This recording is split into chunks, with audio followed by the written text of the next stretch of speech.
Nah, udah ditonton. Saya ingin siapa ya komentar duluan. Dari video ini apa sih yang saudara dapatkan kaitannya dengan berpikir ya? Siapa yang mau komen? Apa ditunjuk?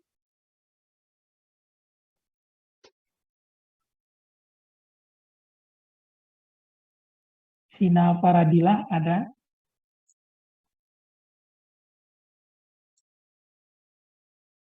Sina ada nggak? Komen aja tentang video ini apa sih yang saudara tonton? Ada, Pak. Apa? Yang saudara lihat dari video ini apa sih sebetulnya?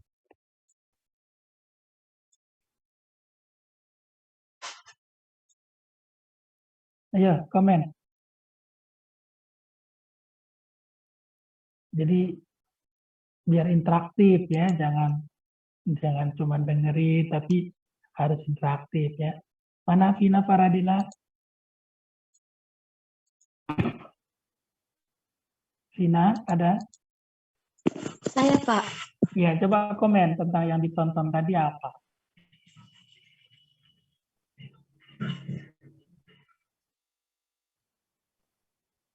Ngomong aja, mau salah, mau benar, yang penting ngomong ya kan? Tadi saya nggak begitu melihat, Pak, soalnya sinyal saya tadi, Pak. Enggak, oke. Vina, terus apa lagi?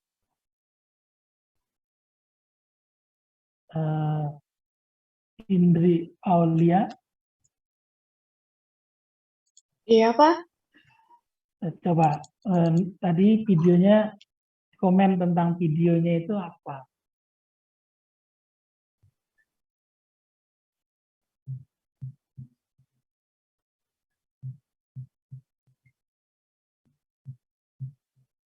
Apa? Ngomong Bisa aja. diputar ulang lagi nggak Pak videonya?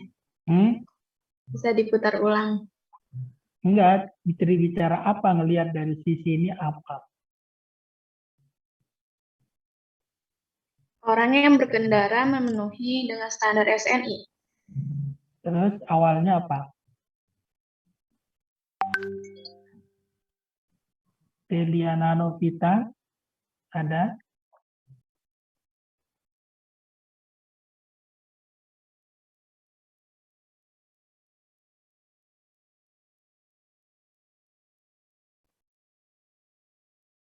Muhammad Rusdi, ada?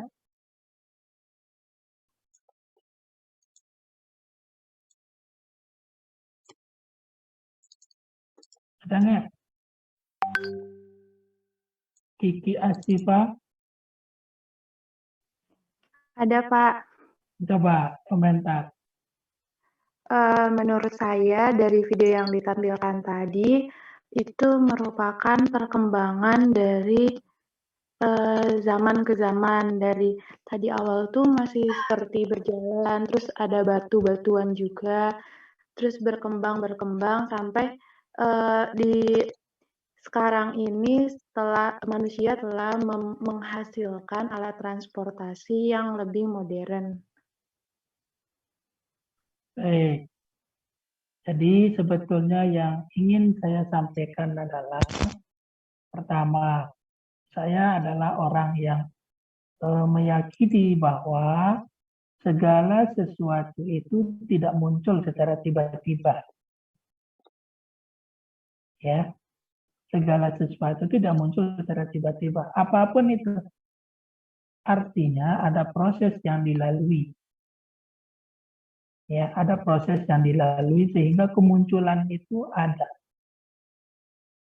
Artinya, metodologi penelitian itu adalah muncul dalam suatu proses ilmu karena ada proses manusia itu berpikir. Ya.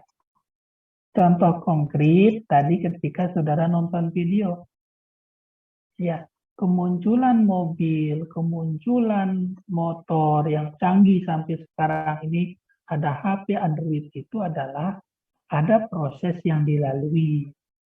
Ya, prosesnya itu yang dilalui. Proses yang dilalui itu adalah melalui metodologi penelitian, atau Rummel menyebutnya itu adalah periode, hipotesis, atau eksperimen. Itu, ya. Nah, sehingga si Rummel sendiri itu dia mengkategorisasi bagaimana kita berpikir sehingga lebih maju sampai sekarang ini. Sehingga munculnya metode itu ada proses berpikirnya. Yang pertama adalah proses apa? Mencoba-coba, ya, mencoba-coba. Tahu mencoba-coba? Ya, ya asal coba aja gitu. Contohnya adalah pada manusia purba tadi itu kan setiap hari dia berkeliling cari makan, ya, cari makan. Jadi kalau habis di tempatnya itu, nah dia kan nyari pindah tempat gitu loh, tanpa ada upaya untuk melakukan sesuatu yang lain.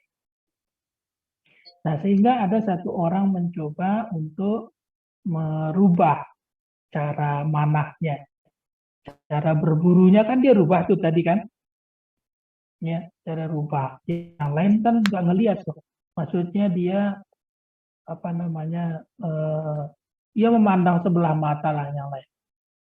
Nah, pas dia rubah tombaknya itu, pas dia berburu dapatlah yang banyak. Nah, itu bukan proses penelitian, tapi dia coba doang. Kalau berhasil ya, kalau gagal ya pindah tempat. Nah, seperti itu. Ada proses coba dan mencoba. Nah, sehingga hasilnya banyak, orang pada mengikuti. Itu namanya coba dan mencoba. Tanpa ada sesuatu yang dilalui. Ya. Yang kedua adalah dikenal dengan periode otoritas. Ini pernah dengar nggak otoritas? Jadi kebenaran suatu keilmuan itu adalah dipegang oleh otoritas. Otoritas pada zaman itu adalah ini, raja yang menguasai, yang berkuasa pada saat itu. Sehingga banyak ilmuwan yang terbunuh gara-gara logika pikirnya itu tidak sesuai dengan logika pikir penguasa. Misalkan Galileo, itu terbunuh karena yang dia pikirkan itu berbeda dengan yang dipikirkan oleh penguasa. Ya, dulu kan penguasa membenarkan, maksudnya itu yang benar itu adalah bukan bumi yang mengelilingi, matahari gitu kan, matahari mengelilingi bumi gitu kan. Nah, itu adalah suatu perdebatan. Ya, nah. Tapi saya tidak bahas lebih detail, nanti kita bahas yang 4 ya. Periode argumentasi. Periode argumentasi ini adalah kebenaran itu terjadi pada orang-orang filosof. Sehingga orang merujuk pada zaman itu adalah periode argumentasi. Ya, periode argumentasi. Nah, kalau saudara ingin tahu lebih jauh tentang periode argumentasi itu, misalkan ada bukunya Prof. Nana Sujana itu, filsafat ilmu namanya. Dia mengkategorisasi bagaimana perkembangan para filosof, mulai dari pra-Renaissance, Renaissance, sampai pasca Renaissance itu, ya, bagaimana orang-orang filosof itu menguasai suatu kebenaran. bahwa yang benar itu yang menurut dia gitu loh pada saat itu. Merujuk pada orang-orang filosof. Termasuk Aristoteles. Ya kan? Bukunya itu susah dibaca, memang bahasanya dialog. Nah, kemudian yang terakhir pola pikir sekarang itu adalah research atau metodologi penelitian, ya, eksperimen. Nah, periode hipotesis dan eksperimen ini, ya, kalau bedanya dengan yang lain adalah ada proses yang dilalui. Apa? Ada proses. Tahu prosesnya? Apa itu proses? Ada tahapan. Namanya proses itu tahapan. Ya, kita tidak bisa ke tahapan yang kedua sebelum kita ke tahapan yang pertama. Itu namanya proses. Ya, kalau dalam Islam itu namanya tertib. Dahulu kita dahulukan, yang belakang kita belakangkan. Ya, nggak mungkin saudara melakukan penelitian. Wah, saya mau skripsi, saya mulai dari bab 4 dulu. Ya, nggak bisa. Ya, jadi harus mulai dari bab berapa dulu? Bab 1, Pak. Iya, bab 1, bab 2, baru bab 11. Itu kan begitu. Ya, jadi ada tahapan yang harus kita lalui. Itu namanya proses ilmiah itu tuh seperti itu, ada tahapannya. Ya. Nah, yang pertama coba kita lihat dari istilah research. Research ini adalah penelitian. Ya. Jadi yang perlu ingin saya sampaikan adalah ketika kita mempelajari sesuatu itu, ya, mempelajari sesuatu, hal yang pertama kali harus saudara pahami itu adalah apa? Konsepnya, definisinya, ya, konsep atau definisi. Nah, konsep definisi ini itu membantu kita nanti di dalam memahami sesuatu itu. Paham? Contohnya, saudara mau ke kampus Gedong. Ya, kampus Gedong. Sebentar, ada telepon. Halo? Iya? Iya.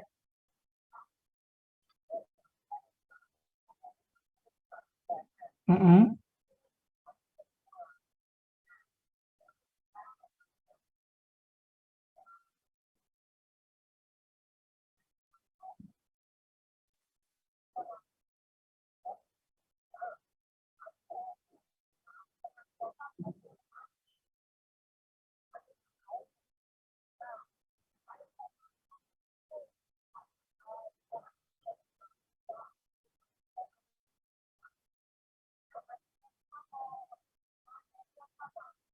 Nggak bisa deh. Nanti saya cari deh. Nggak bisa. Oh, Bu Sinta Dewi. Nanti saya coba cross check. Jadi konsep itu penting. Kalau saudara belajar kalkulus kan penting. Kalkulus itu apa sih sebetulnya? Lambang S itu apa sih kalau bicara integral itu kan? Jangan-jangan kita nggak tahu konsepnya apa. Hanya berpikir bagaimana saudara menghitung. Tapi tidak memahami konsep dasarnya itu apa. Gitu. Jadi yang penting pertama dalam proses saudara belajar itu adalah konsep. Kayak saudara pergi ke Gedong, tapi konsep tentang kampus Gedong saudara tidak tahu. Apa yang terjadi? Nyasar 100%. Ya kan? Nyasar. Karena kita tidak punya konsep dasarnya apa. Itu. Apa sih konsepnya? Saudara belajar kewirausahaan misalkan, tapi konsep kewirausahaan itu apa? Jangan-jangan hanya yang di benak saudara hanya jualan misalkan. Bukan itu. Ya. Nah itu, makanya itu penting. Nah di sini saya coba yang populer lah. Hampir sama semua konsep saya ambil dari satu buku yang judulnya adalah Research for Education. Dia menulis begini, penelitian itu apa sih sebetulnya? Ya, a scientific process conducted through data collection activities in order to solve problem with specific goal and dari kalimat dia ini ada beberapa kata kunci yang saya merahkan. Ya, yang pertama adalah scientific process, proses ilmiah. Ya, nanti kita bicara ilmiah itu apa. Yang kedua adalah data collection, pengumpulan data. Ya, dalam rangka untuk to solve problem, untuk menyelesaikan masalah. Ya, dengan tujuan dan kegunaan tertentu. Berarti dari kalimat ini sebetulnya adalah ada proses yang kita lalui, ya kan? Dalam proses itu yang kita lakukan adalah pengumpulan data. Ya kan? Pengumpulan data. Kita sampai jam berapa ini? Nanti saya diingatkan ya, takutnya kelewat nanti. Pengumpulan data. Terus, data ini untuk apa? Menyelesaikan masalah. Dengan tujuan dan kegunaan tertentu. Berarti, inti dari riset itu adalah ada masalah sebetulnya yang harus pertama. Baru kita melakukan sebuah riset. Ya, jadi judul itu muncul adalah judul skripsi saudara itu berangkat dari suatu masalah. Karena penelitian itu tujuan akhir kita adalah to solve problem, menyelesaikan masalah gitu. Jadi jangan masalah dibuat-buat. Itu. Ntar bermasalah sendiri. Ya kan? Nah, itu. Jelas kira-kira. Ada yang tidak bertanya? Jelas, Pak. Ada nggak yang mau ditanyakan? Ada yang bertanya nggak? Silakan.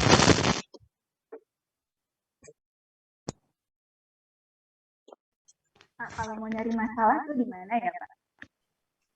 Masalah jangan dicari, ya. Kan katanya selesai kan, Pak? Ya, baik. Nanti kita bicara detail. Ada di slide berikutnya, bicara masalah. Yang penting bahwa dalam riset nanti skripsi saudara itu fokus ke masalah. Masalah yang diteliti bukan masalah pribadi. Ya, bukan masalah pribadi. Artinya, wah, pacar saya jalan dengan orang lain, saya teliti, gitu aja.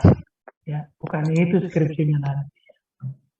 Jadi sifatnya itu masalah yang sifatnya umum.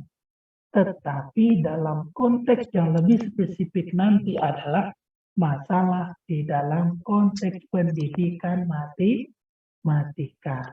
Masalah di matematika. Tuh, ya. Nah, saya lanjut. Ini konsepnya dulu. Nanti kita bicara jawabannya nanti ya. Nah, ini metode penelitian. Kalau tadi penelitian itu adalah prosesnya, tapi kalau metodenya adalah caranya, cara ilmiahnya, ya, cara ilmiahnya. Ya. Nah, kemudian dari tadi kita bicara ilmiah. Apa sih ilmiah itu? Bahkan sering saudara menjustifikasi teman kan, ini ngomongnya nggak ilmiah ini, gitu kan? Sebetulnya yang ilmiah itu tuh apa? Apa sih ciri ilmiah itu tuh apa? Ya, yang pertama apa? Apa ini? Rasional. Rasional. Yang kedua, Empirik. yang ketiga, Sistematik. oke. Nah, maksudnya rasional itu apa? Yang saudara, betul, yang saudara teliti nanti itu harus yang masuk akal, dijangkau oleh penalaran manusia. Jelas? Jelas, Pak. Jangan saudara neliti pengaruh keikhlasan guru matematika terhadap siswa masuk surga. Nah, jangan. Ini orang masuk surga gitu kan? Jelas. Pengaruh pemberian jin pada siswa terhadap keterampilan matematikanya gitu kan? Jinnya dimasukkan gitu ke siswanya pinter matematika itu ya nggak bisa ya. Jadi harus rasional, harus masuk akal. Kemudian empirik. Empirik itu bisa kita lihat dengan kasat mata. Nah, jin kan nggak bisa dilihat gitu kan. Harus fakta. Jelas bisa kita lihat yang diteliti dan dampaknya apa kan bisa dilihat. Sistematik. Sistematik itu ada langkahnya ya. Langkahnya maksudnya begini. Ada tahapan yang dilalui kayak gini.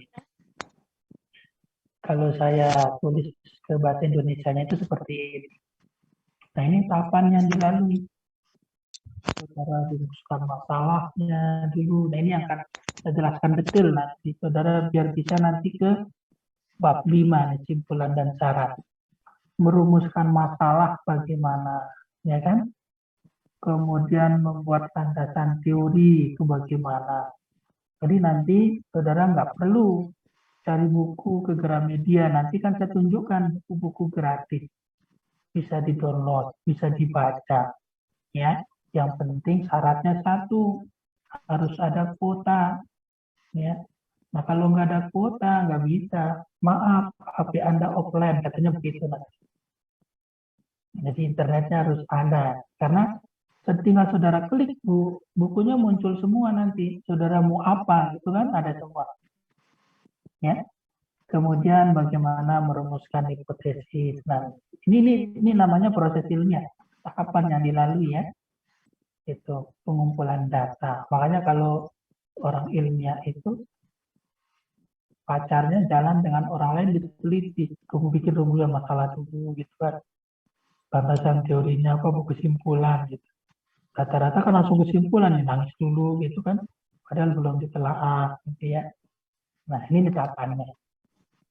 Ya. Kemudian selanjutnya data tadi kan kita bicara proses ilmiah ya kan. Kemudian data collection, pengumpulan data ya kan. Penelitian pengertian penelitian kan. Data itu apa ya kan? Data yang seperti apa ya kan? Jadi ini valid, reliable, objektif. Valid dan reliable ini nanti dikatakan valid dan reliable nanti kita ada uji statistik namanya. Uji validitas dan uji reliabilitas. Ya. Ada mata kuliah evaluasinya. Evaluasi. Belum ngambil ya? Nggak ada, Pak. Belum ya? Ya, mungkin. Oh, ini semester berapa nih? Semester 6 ya? Iya, Pak. Oh ya. Semester 6. Bukannya udah semester 5 ya evaluasi ya? Belum ya? Belum, Pak. Oh, saya lupa. Biasanya semester 6 ya evaluasi. Kalau enggak berarti semester 7 evaluasi pendidikan. Nah, itu bagaimana cara menghitung. Ya. Atau statistik 2. Bicara validitas reliabilitas. Pernah nggak? Di samping bicara regresi kan dulu diajarkan. Ya, makanya saya hanya menguatkan doang di sini ya, mengingatkan kembali ya. Nah, kemudian masalah, ini masalah. Ya, masalah itu apa sih sebetulnya? Ya. Jadi kalau ini dalam tataran konsep, jadi masalah itu jadi ditanyakan bagaimana kita mencari sebuah masalah itu ya. Bukan mencari, sebetulnya adalah bagaimana kita menyadari di lingkungan kita itu ada masalah. Ya.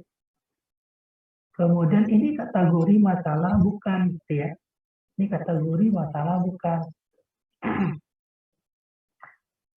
Jadi kalau menurut saudara selama ini masalah itu apa?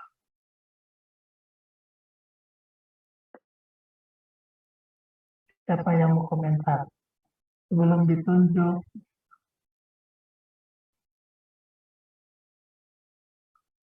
Apa masalah itu? Sesuatu yang harus dicari solusinya, Pak. Ya, sesuatu yang dicari solusinya. Yang lain?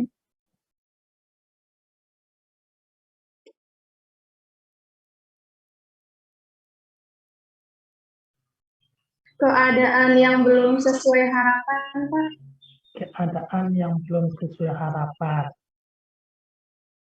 Baik, ada lagi? Hambatan, Pak. Hambatan. Kalau saudara berjalan, kemudian jatuh, masalah gitu ya. Nah, hambatan jalannya gitu ya. Ada lagi?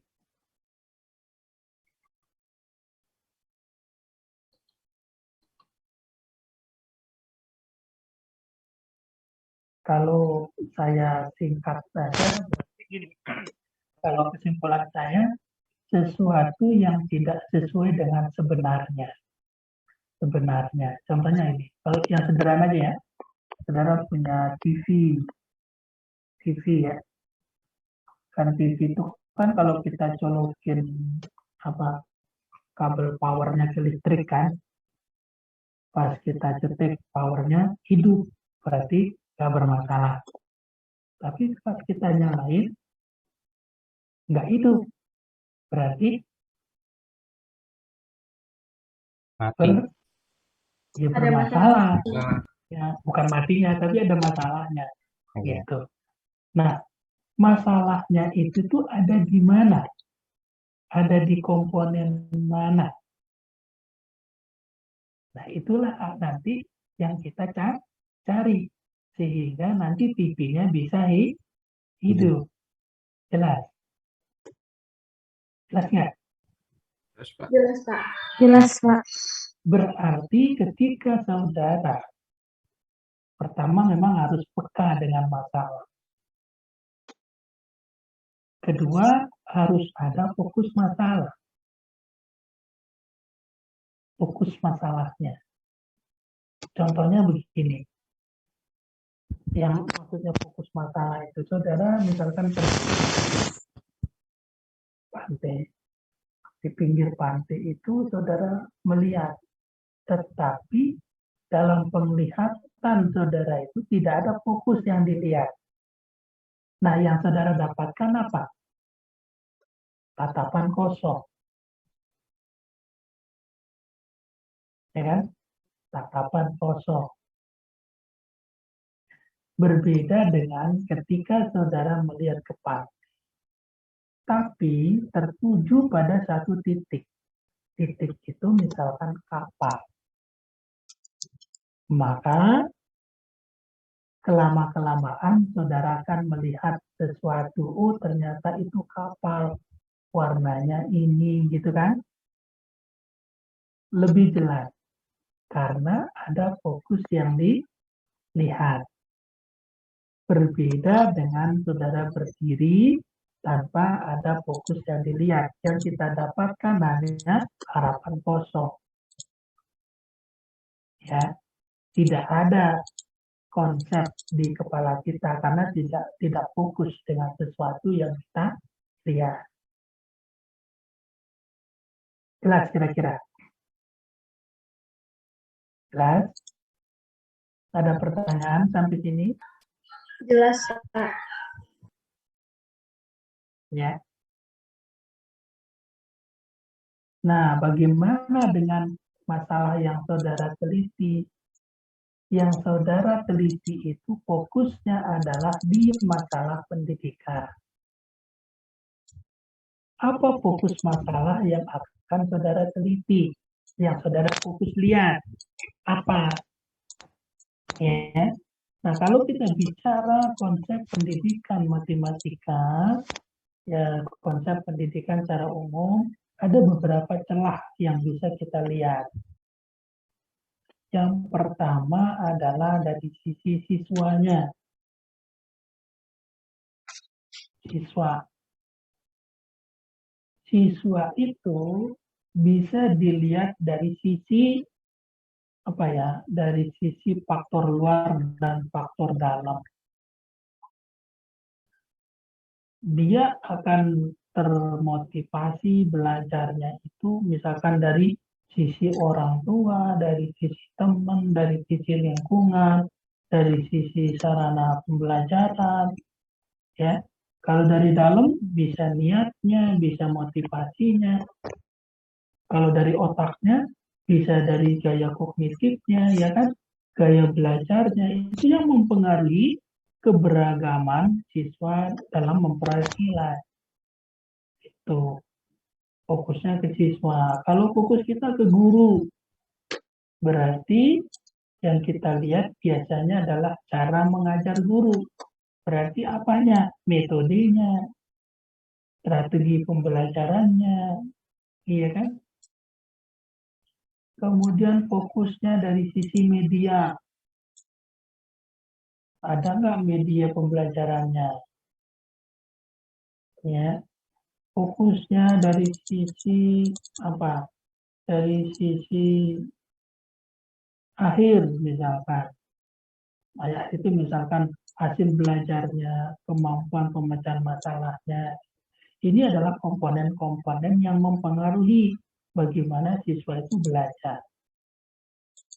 Ya.